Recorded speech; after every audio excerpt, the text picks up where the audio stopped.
Hey, thanks for joining us. I'm Jason, and this is Pastor Dave, and I got some questions, and hopefully he's got some answers. Yeah. We're in a society right now to where information is just everywhere, whether it be over phones or computers or still the old-fashioned written word on paper. My question to you is what are your feelings about reading a lot of extracurricular Christian things, whether it be books or different things online or blogs? There's all kinds of stuff out there, but let's say specifically books. Bookstores are huge, and there's whole sections of Christian literature. Right. What do you think? Well, I look at books as sermons in print. So we listen to sermons, and we glean from information that we receive from other teachers. And so a lot of times even books are just simply transcribed of some tape message or CD message, I guess is the days we're in.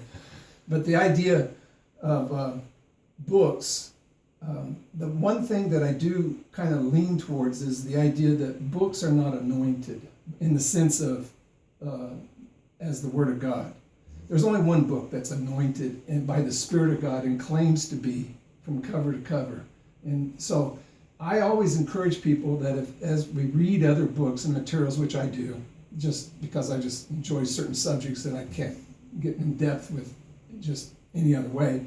But I always encourage, if you're going to read a book, give the Bible equal time.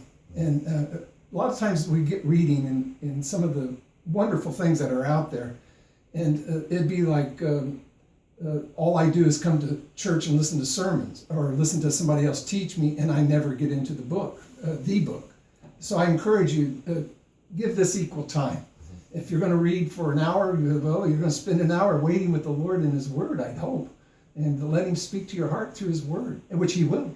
So you had a list of books. I know A.W. Tozer, a variety of authors that are really wonderful books to get into. Maybe you have some off the top of your head. C.S. Lewis, you can't go wrong with C.S. Lewis. Absolutely. But if the idea that some of these books are nothing more than someone's viewpoint or a sermon, one could also think that these books could be just as dangerous as they are possibly edifying. How do you tell the difference? Yeah, that's so true. Well, it'd be like I heard one time said, and I've heard different guys say this, but Warren Wiersbe one time said that the way they could tell counterfeit bill, bank tellers, we got 2 bank tellers coming to our church now, and I've never had a chance to ask them, but the way they would test for counterfeit bills is not by showing them a counterfeit bill, but by allowing them to count money throughout the day that's genuine money. And so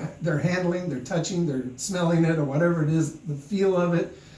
It begins to familiarize them so much so to what's real, that when something fake comes along, that a red light kind of goes off in the back of their mind. So that's how I look at the Word of God, is that you allow it to be the dominant part of your life.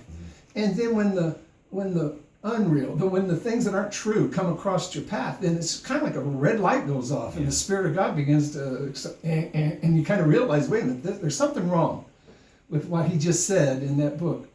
I heard it said one time that there's sometimes books that are really, they've got some great things to say, but then they have some of these real odd places where they take a left turn. And I know that I've gotten into some of those, and it's like the old farmer feeding his cow. You let him eat the hay and spit out the sticks. And so but I don't encourage the reading of something that I feel like is going to have a lot of sticks in it. Yeah. But I do know that sometimes we will come across, but you'll never come across anything that's questionable to the will of God that He desires for you to know from just by absorbing the Word of God into your heart. And so give this equal time. Yep.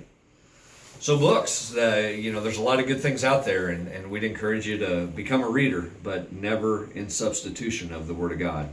So gauge yourself and use caution. And if you do come across, like Dave said, that red light, take that book and throw it aside and get back in the Word. So if you know any good books, list them on this video, and we are always going to lean and point toward the Bible, the Word of God. That's the ultimate book and the best one to read. Thanks for joining us.